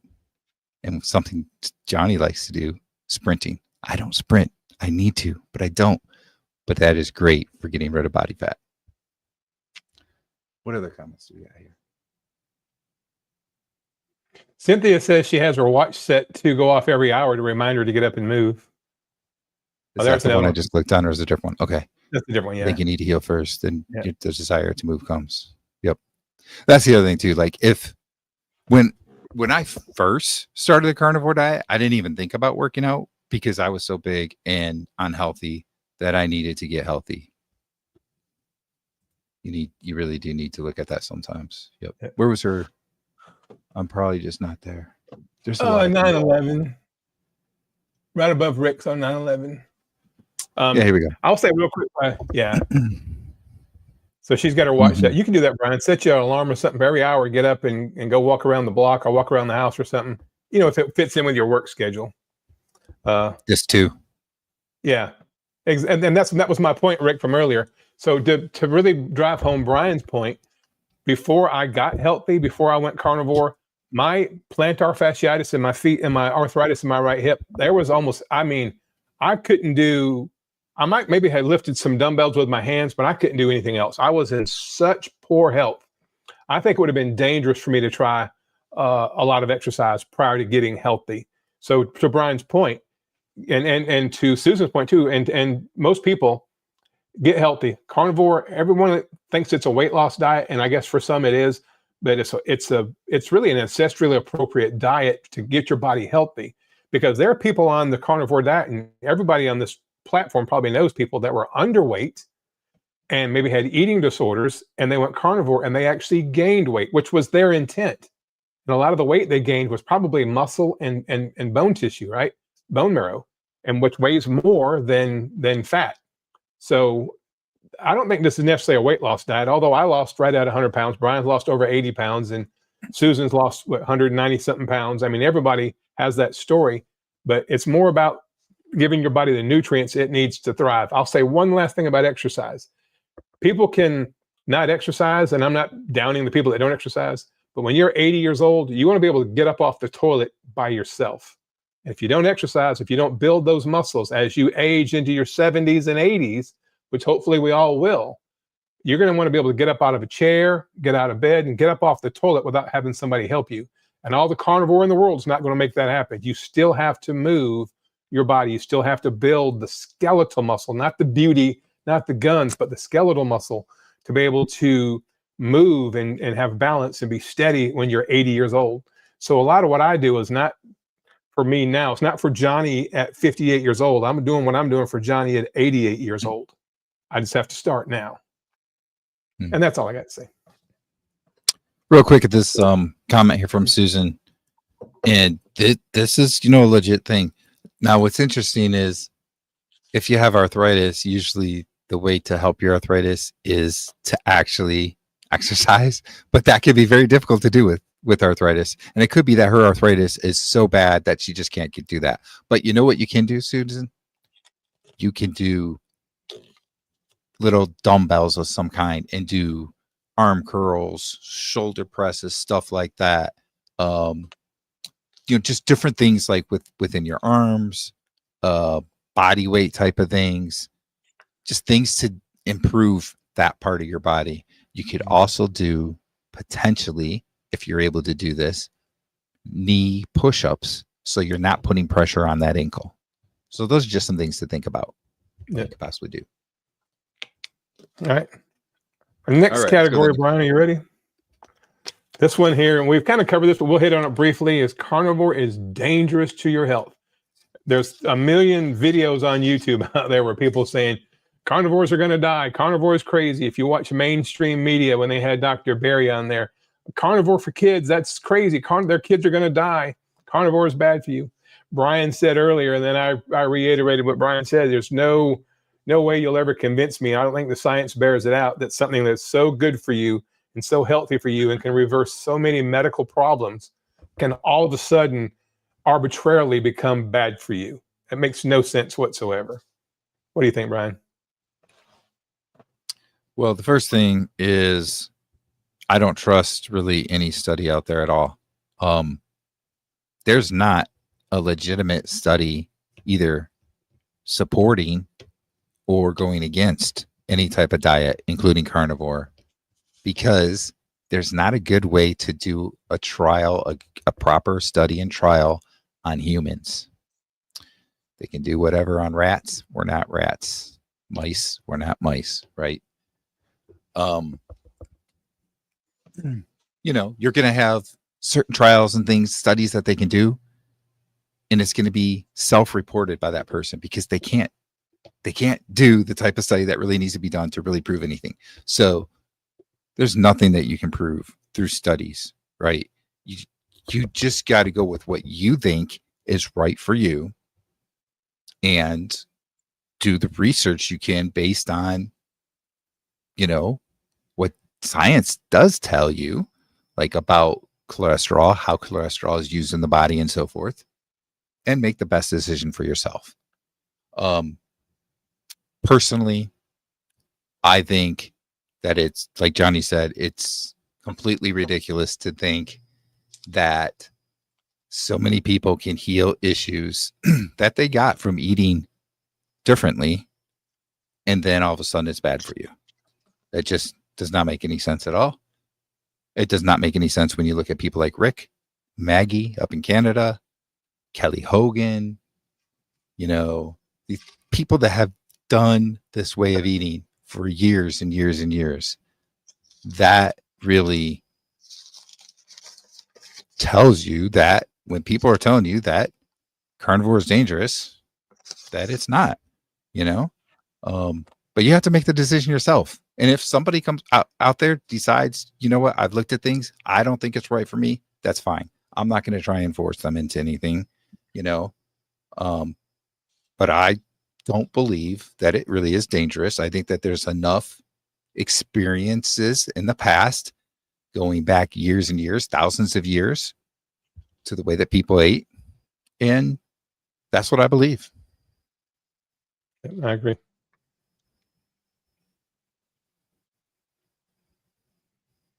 I have no idea what's going in chat. People asking Going steady. People asking Rick how many heart attacks a day does he have?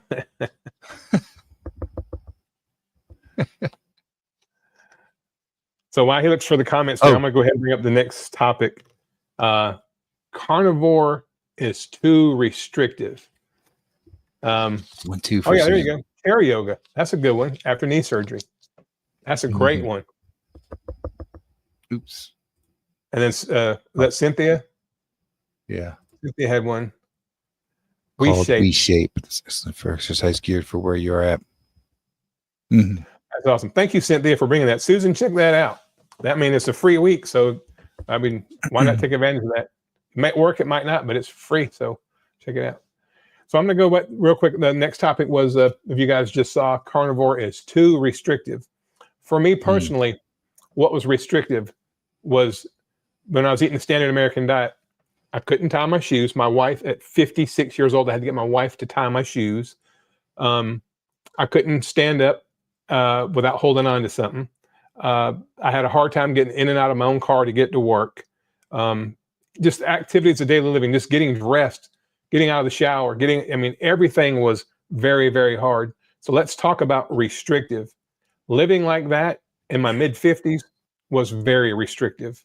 And yeah, so maybe I can't eat the Doritos and the Fritos and the Little Debbie cakes and all that stuff. Maybe that seems too restrictive, but like I'm going to run sprints again tomorrow, uphill sprints. I'm doing push-ups. I went to the gym today. I worked out hard at the gym today.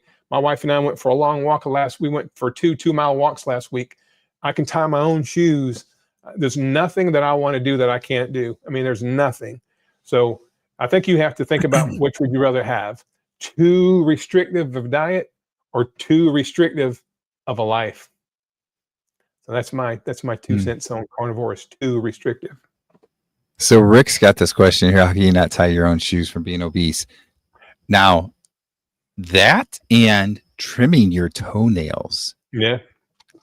It is difficult because you've got this big stomach sitting there and you're trying to get down to there and your leg might be big. You're trying and sore and you're trying to bring your leg up. Trust me, it can be very, very difficult. So here's the thing. I kind of lost track again. This is what happens when we're taking these questions just out of the blue and not really. So we were talking about restrictive. Okay. So, the thing here for me is that it's hard for me to relate to the whole idea of restrictiveness because I'm the type of person that said, wait a minute, you're telling me I can eat steak every day? I can eat steak and eggs every day? Like, yeah, sign me up. I love doing that stuff. So for me, it's hard to understand the whole idea of it's too restrictive. But I'm also a person that likes to have habits and I like to do a lot of the same things, right? So eating the same foods does not bother me either. I like those foods. I really like those foods. Like I'm like excited that I can eat those foods. So I have a hard time with the whole restricted thing. But I completely agree with your point. Like, you know what else was restricting for me was worrying about if I was going to bleed out. So I couldn't go on certain hikes and stuff where there was like a lot of steep mountainy areas because I was on a blood thinner because I had AFib. I don't have that now because I eat basically the same thing all the time.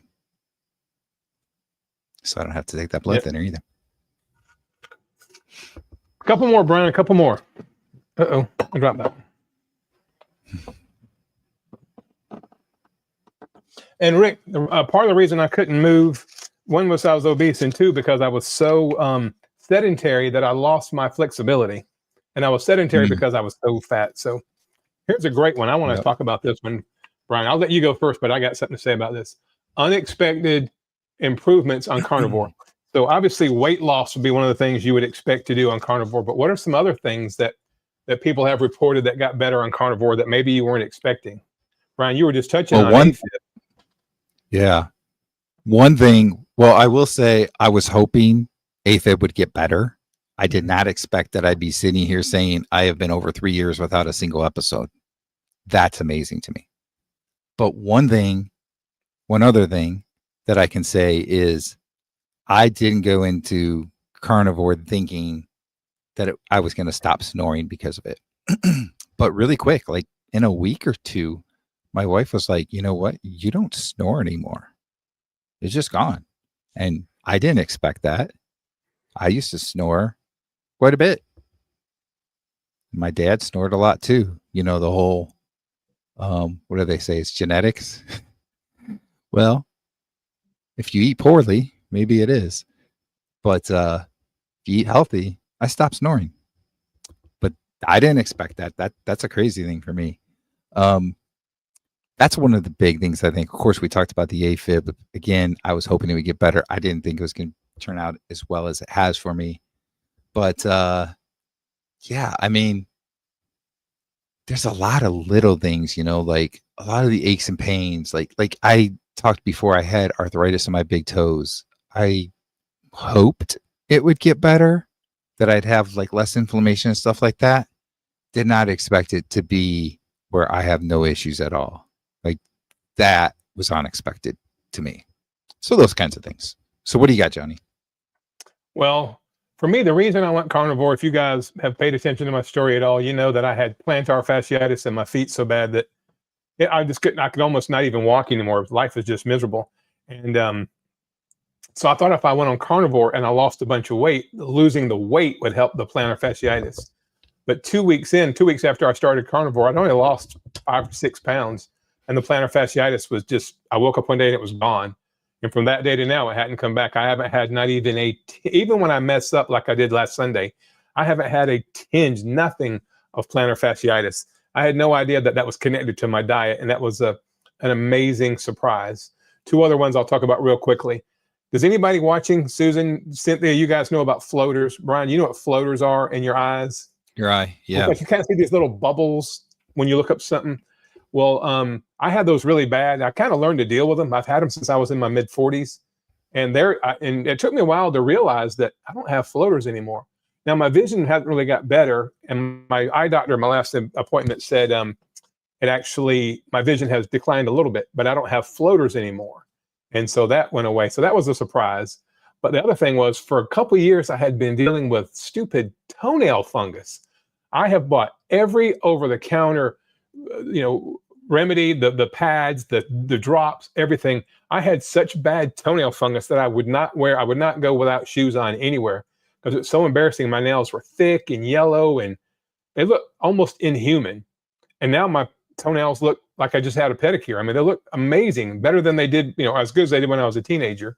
And I had no idea that all those years of buying all those stupid products, the little pads and I ordered stuff off Amazon. I went to the drugstore trying to find anything that would help with this toenail fungus.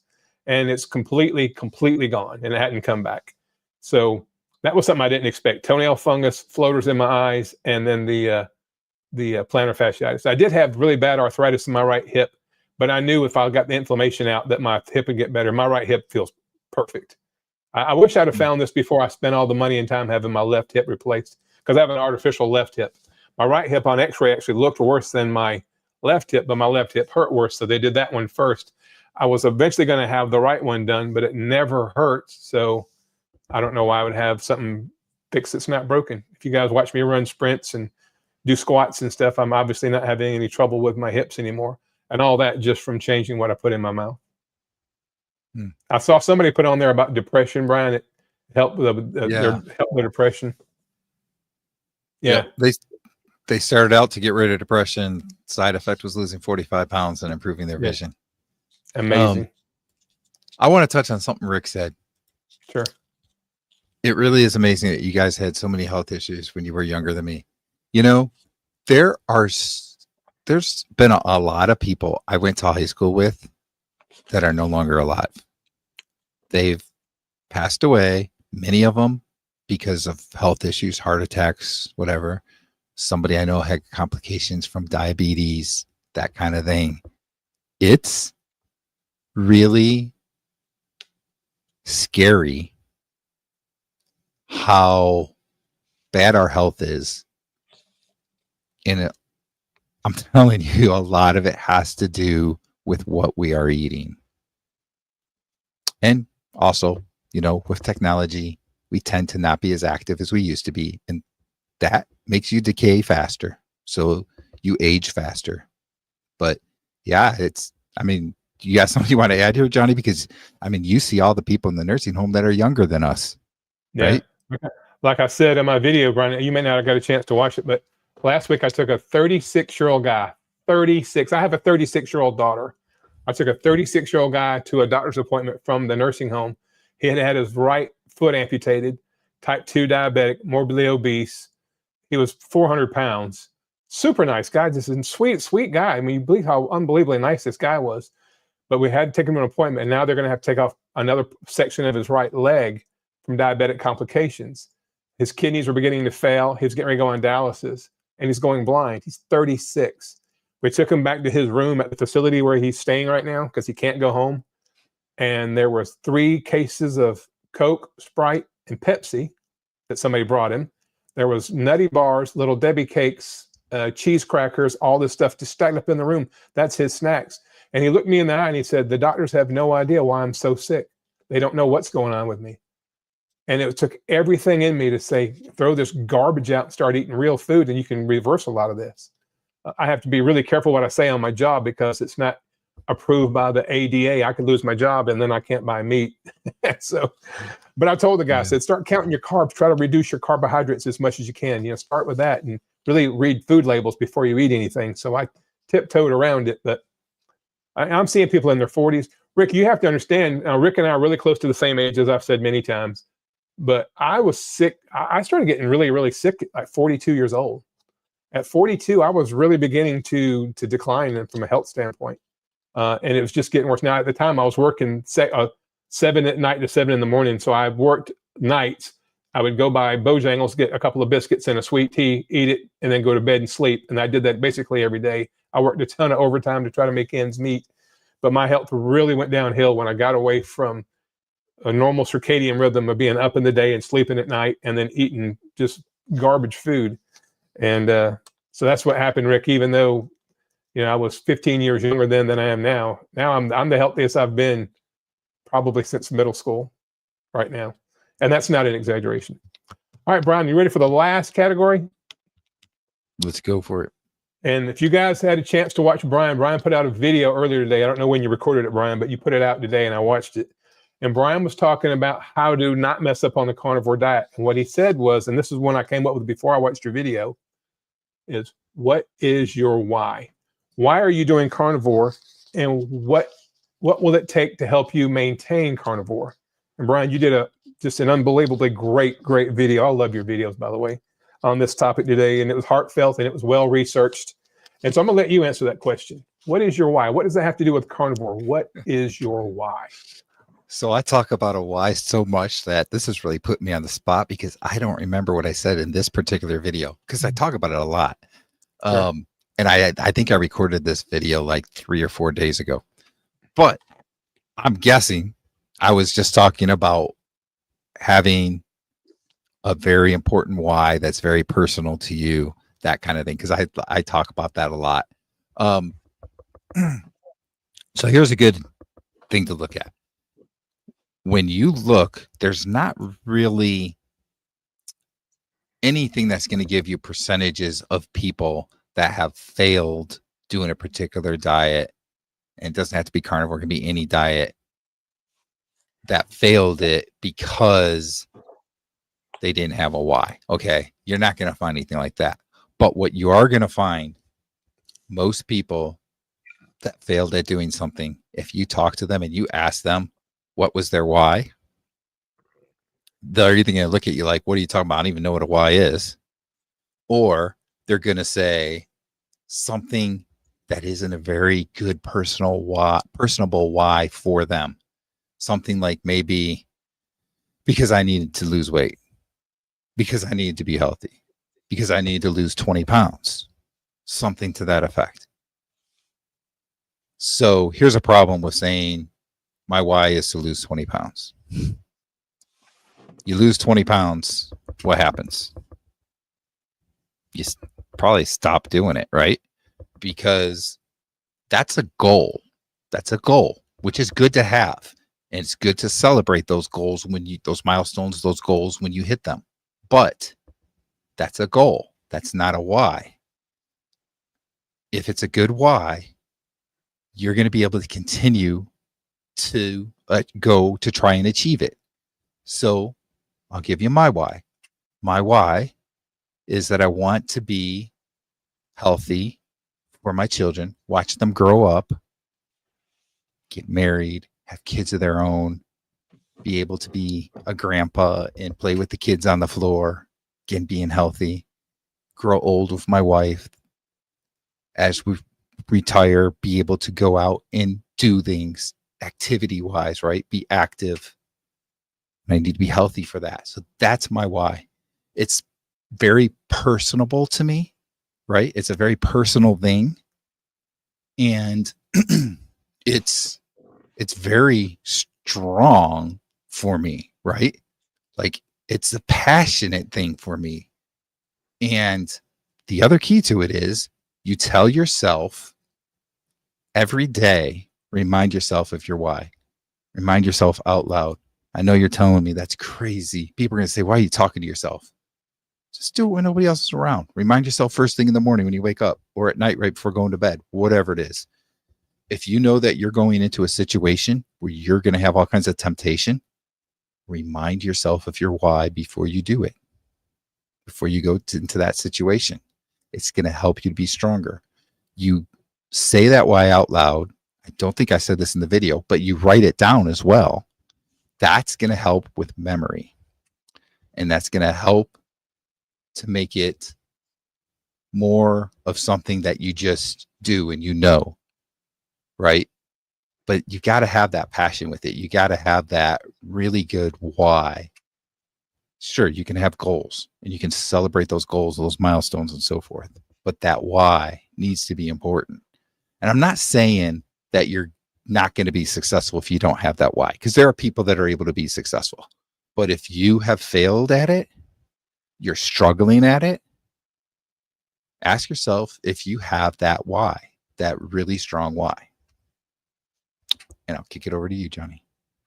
Well, that's great, Brian. And that's essentially what you said in the video. You said, you talked about goals, milestones, things that I'm going to put it this way. I'm a big NASCAR guy. I live here in Charlotte, and I used to race in NASCAR. And, at the end of the race, they would throw the checkered flag. So the race was over. So I think if you set a goal to lose 20 pounds, when you lose 20 pounds, the race is over. The goal, you've accomplished your goal. Well, most people would pull into the pits. The race is over. And a lot of people, more often than not, I think would probably put that 20 pounds back on because it wasn't a mission. It was a very specific beginning and end. So Brian, it sounds to me like there's no finish line for you. The finish line is living a good life. And then when you take your last breath, boom, that's the finish line. But between now and then, because you and your wife are fixing to celebrate 28 years, you got 2 daughters getting ready to get married, you're going to have grandkids hopefully soon. You realize that all of that is part of life. So you have a mission as opposed to a goal. You have a why, a true why. And I think that's one thing that I struggle with personally is I've kind of hit all my whys, except for I still have AFib. If I can get rid of AFib, then I don't know what I'll do. but I feel so good. I'm working out. I don't have any pain ever. I don't remember what pain feels like in my body. And so I guess when I'm tempted to slip up, and maybe in my subconscious, I'm thinking, well, I've already hit the finish line. I'm everywhere I ever wanted to be. This is better than I ever imagined life could be at 58 years old. So maybe I need to reevaluate and redo my why and think about, the next 32 years with my wife, because we're getting ready to celebrate 32 years of marriage. So maybe I need to readjust mine and make it more of a mission as opposed to a goal. So anyway. Yeah, I really like that. Like, goals are important, and they are important to celebrate them when you accomplish them. But I think the why should be something more passionate, more personable, and something that you keep trying to achieve. That's my take on it. Mike, this is great. I go back to the first comment I did put up here. He turned 56 in April and found out about carnivore in March. At 55, he was diagnosed with prediabetes and AFib, arrhythmia, hypertension. He's 100 pounds overweight. Carnivore helped him lick all of this. Congratulations, Mike. That is awesome. Yep. Another living example of this fact that this works so well.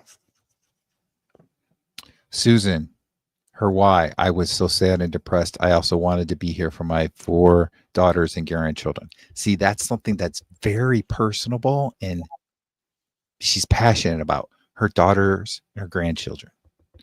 And of course, not wanting to be depressed. That's great why.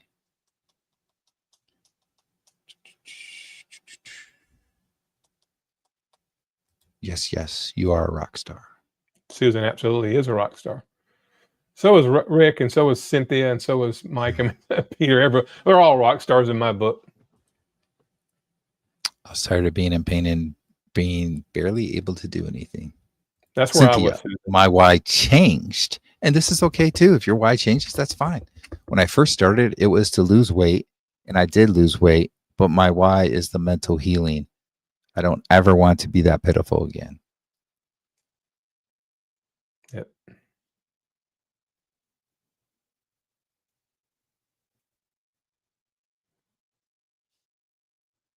Oh, Brian, I think you froze up there, buddy.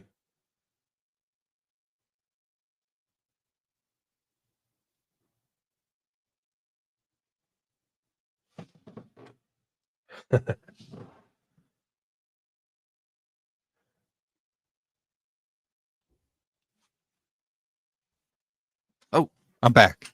Yeah. Okay, my internet went out. It came back up pretty quick. That was fast. That's good. Yeah. I was like, oh, where was I? Oh, so Rick trying to break the 200-pound barrier. Susan says, thank you both very much. I appreciate that. So many would have given up and done nothing, but you pulled yourself up and look how far you've come. Yep. Totally agree.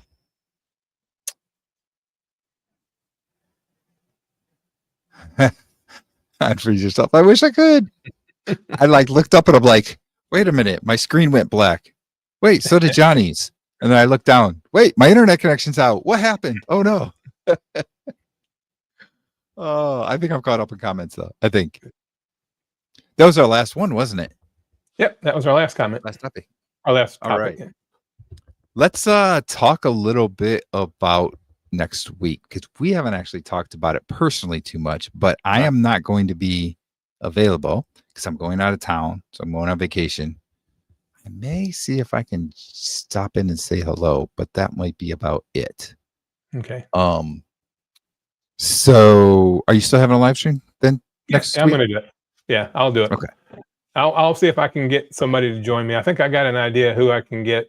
I'll have to reach out to that person. I don't want to put him on the spot, or him or her on the spot. But between now and then, I'll reach out to that person. I'll be here, and hopefully I'll have a special guest with me, and it'll be a lot of fun. Okay. So that's the 24th. Right. The week after that, October 1st. Are we prepared to talk about that? You think? Yeah. I talked to my wife about it. Yeah, we're all in. All right. Well, why don't you give us details on what's going to happen on October 1st? You guys watch next week. I'll have a special guest on next week. But the following week, October 1st, that Wednesday, Brian and I are going to do the Real Talk with Brian and Jonny live together. I'm actually traveling. My wife and I are going to go to Brian's house. We're going to spend part of the day with Brian and his wife. I think Brian, we may cook a few steaks or something on your grill or on your pellet grill, right? Your new pellet grill. And I'm going to try to get Brian to do some sprints. I'm going to take all my sprint stuff up there. There is a park right around the corner from Brian's house. And if I can get Brian to at least do a couple jogs, maybe a little bit of sprint, and just maybe he'll let me lift some of the weights at his house or whatever. But we're going to do a video together. Probably he'll put a video on his channel, and I'll put a very similar video on my channel. And then that night, Real Talk with Brian and Jonny, we're going to do it from where Brian's sitting right there. I'll be sitting next to him. So really, really excited about that. Brian and I, we've been friends for a couple of years. We've never actually met in person. So this is going to be kind of cool. So I do have to figure out how we're going to do this, because I got to show you something.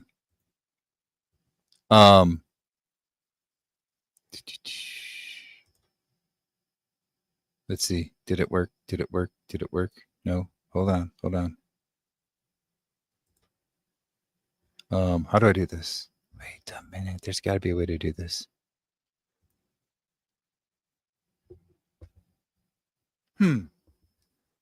Okay. Well, I'll just do this. No, we'll go this way. Okay. Look at that. My screen just changed. There you go. Yeah. That is this that you're seeing back here. That really is my family room, by the way. But I am not in my family room. I am in my basement. And I'm not sure how to get rid of the green screen to show you, but there's literally just a green screen right here. Stops right here behind me. And there's a very small section here. So I got to figure out how we're going to do this. We may go into a different room or something and figure out how to do it, but we got to figure that all out. But we are going to be live together. So that's what's going to be cool. I just got to figure out some of the details there. And yes, we're going to watch Jonny destroy me in a sprint, because I haven't sprinted in a long time. I have to actually try and maybe do a few so I don't hurt myself. I'll have to definitely warm up before we actually do the real sprint. Yeah. And I got to admit, like, I was doing really good with exercise back May, June time frame. I've done like one workout since then. So my workouts have been terrible. So Johnny's going to do circles around me when we do that collab. But anyway, I need to go to a question here from Cynthia. How is Greg doing? Are you still in touch with him? Yes, I am. We don't necessarily talk all the time, but we do text a lot. And I tell you, he's doing pretty good. He's working on getting back into things because he had a lot of stresses, you might remember, with his mother and so forth, with her passing and all that. And he did gain some weight. So he's working on getting back on track with that kind of stuff. He's also very busy. He went through, I believe both daughters got married in the same year, which I'm going to have next year. So it's funny. But so he went through that. He moved. He's now getting ready to move into a new house. So he's got that going on. So he's got a lot of stuff going on. But he's doing good. He's got season tickets. If you're into football, like, we see the low carb football party, he's got season tickets for Iowa State University, and he's been going to their home games, and he's been sending me some pictures and stuff when they're at the games. So it's pretty cool. So yes, Greg and I definitely keep in touch. It's funny because this way of eating kind of brought us together, and I feel like we've developed a good friendship. And even though we're not doing a show together or anything, we still talk all the time and stuff. It's great. So yeah, that's good. He's doing good. And just like the thing with Jonny and I, right? We're going to meet up and do some stuff together. I would have never have known who Jonny was, never met him or anything, if it wasn't for this way of eating, this community, and so forth. That's one of the cool things about this community, isn't it? That you get to meet people like this. So. And I don't know if Cynthia knows this, but I actually met Greg. I actually went to Greg's house when he lived up in northern Iowa. I actually went up there and met him. He and his wife had a full basement, so he let me spend the night there. I was driving a truck at the time, and I slept in their basement. So I got to know Greg and his wife. We ate supper together, had a good conversation, ate breakfast together, and then I had to go back and get on my truck. But so Greg I've met, I guess, a couple of carnivores. If you guys remember Brett, Hoosier Carnivore, I had a chance to meet Brett, and I spent some time with Greg. And Greg comments on my videos, and he and I on Facebook a little bit. But Greg has had a million things going on. 2 daughters get married, changed jobs. His wife changed jobs. She had been with the bank up there in Iowa for years and years and years. So she left there and started a new job. He started a new job. They're building a house. So I feel like I'm occupying Greg's seat. If everyone wants to come back, I'll move over. But Greg is a fantastic guy. I love him to death. I'm so glad that I got to meet him in person. He and his wife are amazing. And I can't wait to meet Brian. Brian will be I met some people at a carnivore meetup, but actually meet other YouTubers like Greg, and now going to meet Brian in 2 weeks.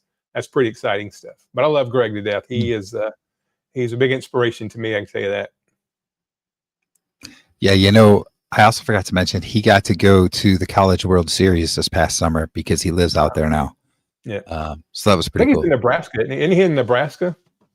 Yeah, he's near Omaha. Yeah. Yep. So, yeah, it was a bit of a change for him, but we talked probably on the show before when it was Greg and I know he had videos about it, that he's really into fishing. I liked fishing too. He gets to go fishing sometime. It's funny. Like sometimes I'll be sitting there watching football game or something, and I get a text and I look and it's Greg sending me a picture of some big fish he caught. I'm just like, oh man, I wish I was out fishing right now. So it's funny. Oh, look at this. Karen is from the same city that Greg is from. That's cool. Oh, wow. Yeah. Yeah. I remember he was from a really small town in Iowa. I can't remember the name of it, but he's out by Omaha now. So, yeah. Oh, so he lives close to Cynthia, about an hour. Mm-hmm. Oh, cool. Excuse me. Well, that's really, really cool. Small world, right? Yeah, it is. All right, so that kind of takes you through the next 2 weeks, right? Johnny's going to be on. I'll see if maybe I can stop in for a few minutes and say hi. There you go, Mason City, that Iowa. That's where he was from. Where he lived pretty much his entire life, and then they made the move. Yeah. So anyway, so Johnny will be on next week, potentially with a guest, and then the following Wednesday we're gonna have the live stream together. We're going to do the workout and everything earlier in the day, record that. So it'll be fun. And we'll go from there. Again, I'm going to be on vacation, getting 28 years of marriage here. Johnny, you said you're a week or 2 weeks?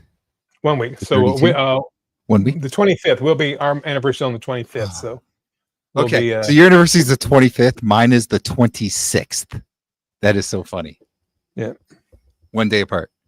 1 day apart. Yeah. So you'll be 32 years. I'll be at 28 years. There you go. 60 years of marriage between the two of us with our wives. Crazy. It's amazing they put up with us. So that's what we got coming up. So definitely tune in next week. And I'm probably even though I won't necessarily be at the live next week, I'm still putting videos out Monday, Wednesday, Friday mornings. I'm already working. I think I've just recorded Monday's video already. I already got Friday's video queued for this week. So I'm kind of getting a little bit ahead because I know I go out of town on the weekend and I don't want to get stuck with too much. But I might try and record a little bit while I'm out of town too and put that into a video as well. So anyway, I also have that stuff going on. Johnny, real quick before we end, anything special you want to talk about with your channel that you got coming up? I put out a video yesterday or day before yesterday. I guess it was Monday.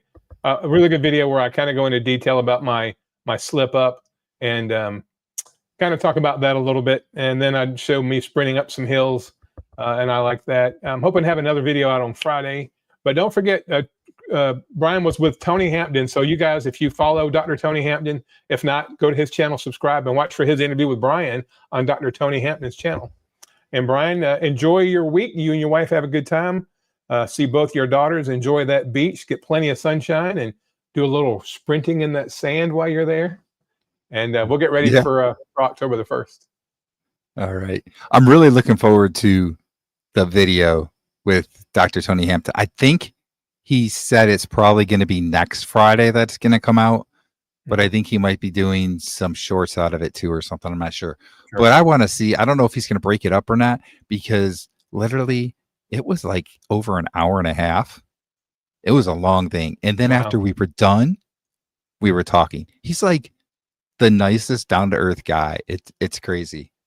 We were talking for a while after we were done and everything. And he's a great guy. And he doesn't quite have the following of some of the other doctors because he hasn't been on YouTube as long, but he's got over 100,000 subscribers. He should have more. He should have 1 million subscribers. Like if you watch his videos, he's so to the point, doesn't, add fluff and so forth, and great information. You got to check him out if you don't already know about Dr. Tony Hampton. He's great. So anyway, that's all I got. All right, Johnny. It's great tonight. We went a little long, but that's okay. I liked that we did hit the different topics, and we'll see everybody. Well, Johnny will see everybody next Wednesday for sure. And in 2 weeks, bye everybody. See y'all. Good night.